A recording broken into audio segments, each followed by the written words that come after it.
Hola, soc el Cristian i avui aprendrem a baixar-nos imatges de satèl·lit des de la web de l'Earth Explorer, gestionada per l'United States Geological Survey, és a dir, el Servei Geològic dels Estats Units, que ve a ser una mica com l'ICGC dels Estats Units.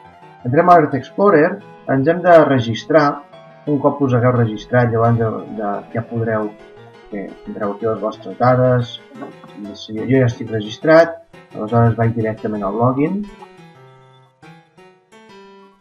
Entro i ja ens trobaríem a un mapa on podríem trobar-nos el nostre àmbit d'estudi concret. Per exemple, anem a buscar la zona de Súria, la zona d'aquí de Súria i Sallent, al Bages.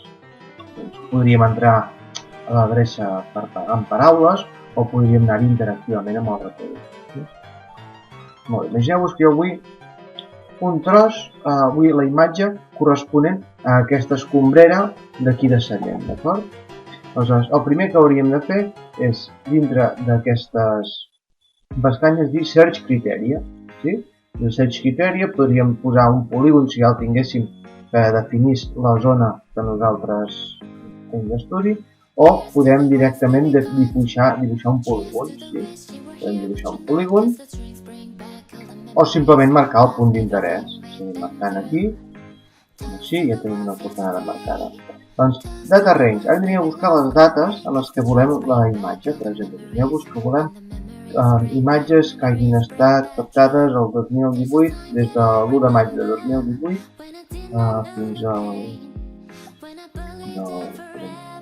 juny, per exemple, del 2018. En aquest rang de dates vull buscar que em busqui les imatges que trobi. I a la pestanya de resultats podem dir-li quants, imagineu-vos que esteu buscant una recerca de 5 anys o de 10 anys i passa el satèl·lit cada 15 dies, doncs pot ser que hagi de demanar 25.000 resultats. En aquest cas, mira, 20 resultats els que surtin, val? Molt bé. I ara li hem de dir de quin satèl·lit volem de quina base de dades ens volem descarregar les imatges. A mirar, per exemple, de Landsat, veiem que hi ha diversos nivells, nivell 1, nivell 2 i nivell 3, bàsicament. Val? Nivell 1 és radiància STOA, és a dir, imatges sense corregir radiomètricament, però corregides geomètricament. El nivell L2 és corregides geomètricament també i radiomètricament, és a dir, ja tindríem els resultats amb reflectàncies en superfície. I el nivell 3, si despleguem, veiem que tenim ja productes elaborats. Anem a descarregar-nos primer, anem a fer l'exemple amb el Landsat Collection Level 1. Aquí ens diu de quin de la sèrie Landsat quin vol. Podem dir-li el Landsat 8 i també si n'hi ha el Landsat 7. El 2018 encara hi ha Landsat 7 i podríem buscar de tot el que és el llegat de Landsat, però bé, de moment anem mirant. Val? Doncs un cop triat el satèl·lit, la data i el lloc d'estudi, ja li podem demanar a veure quins resultats ens dona. Cerca i ens diu, mira, doncs per aquesta data i aquest indret que m'estàs dient, tinc aquestes imatges, que són, per exemple, la del 24 de juny, del PAC 198 row 31. PAC és, diguem-ne, la vertical, la trajectòria, la traçada que fa el satèl·lit. En aquest cas és la traça 198. I el row és, diguem-ne, la fila de la quadrícula de tiles, de cel·les que hi ha de Landsat, doncs estaríem parlant de la 198-31, que aquí a Catalunya en diem que és la de Lleida de Tarragona. Després tindríem el dia 17 de juny de l'any 18 del PAC 197 fila 31, és a dir, de la traça que hi ha més cap a la banda de Girona i Barcelona, també la fila 31.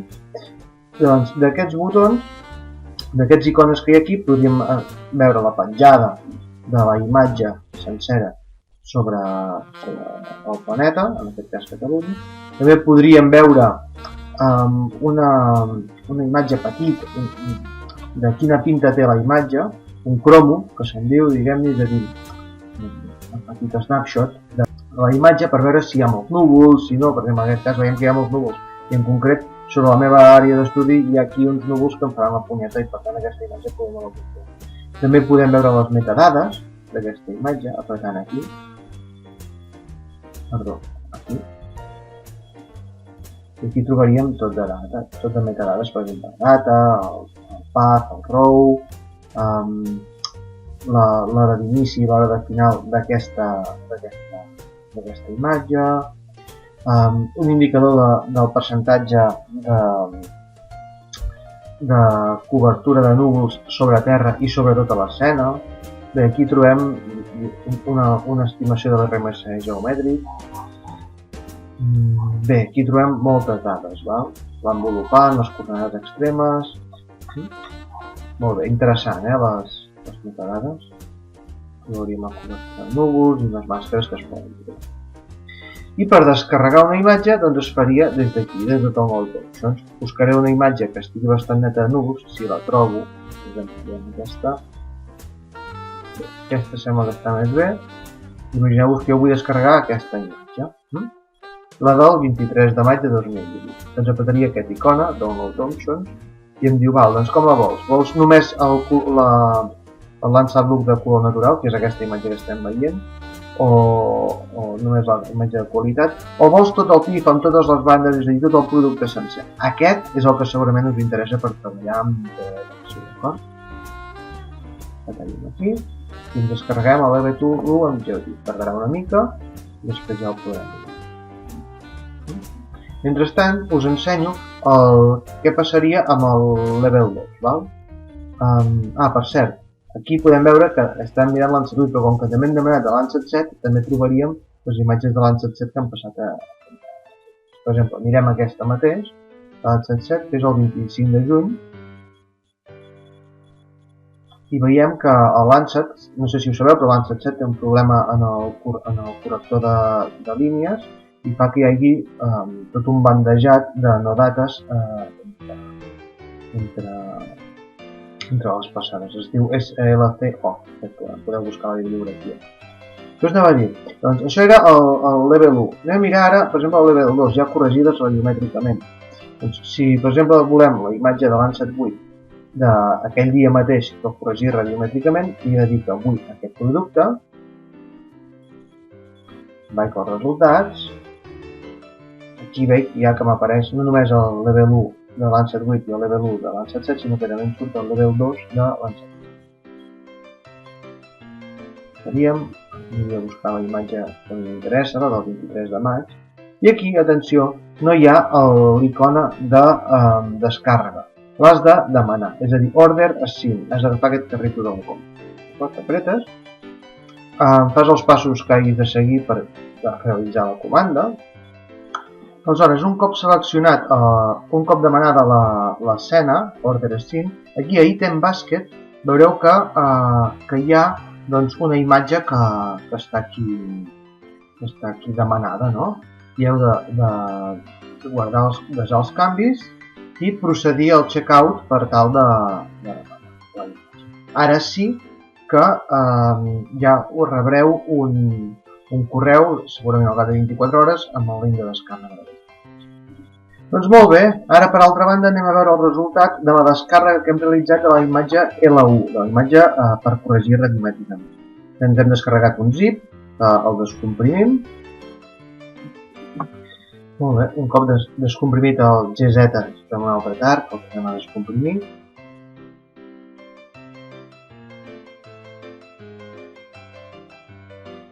I ja tenim totes les bandes que les tenim en format TIFF i les podem obrir amb un zip.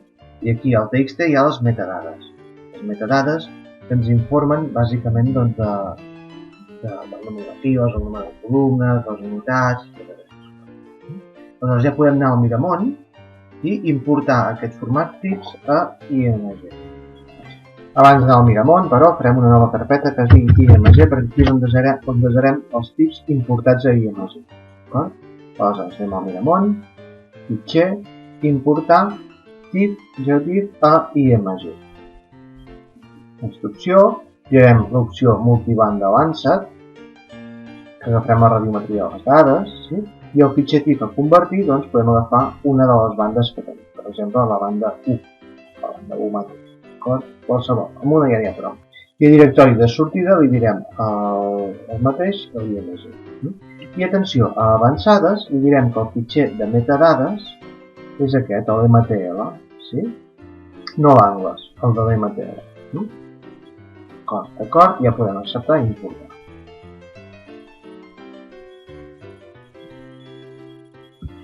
Molt bé, en el meu cas és marxat 1 minut i 24 segons i ja podem obrir les imatges. Des de fitxer, des de raster, des de RGB, 24 bits. I podem fer, per exemple, una composició de tals color amb la banda 5, la banda 4, la del roig, i la banda 3, la del roig.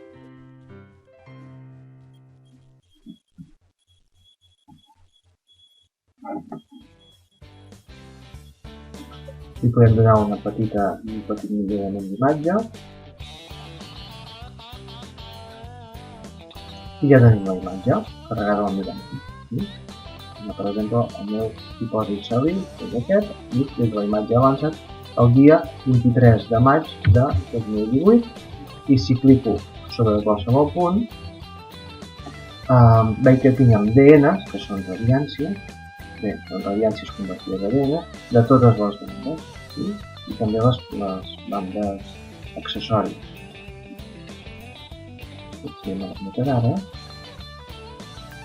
Veiem que cada banda està en unitats d'ADN, és quantitatiu, amb tipus dada intersense signe, i veiem aquí les dades de radiometria, que ens serviran per convertir aquestes radiàncies TOA a reflectàncies BO. Estem parlant de watts per metre quadrat està radiant i micro, i també tenim els angles d'elevació i azimut solar en el moment de captura d'aquesta imatge. Bé, doncs espero que us hagi sigut d'utilitat i que hagueu après amb aquest petit tutorial. Apa, adéu-siau!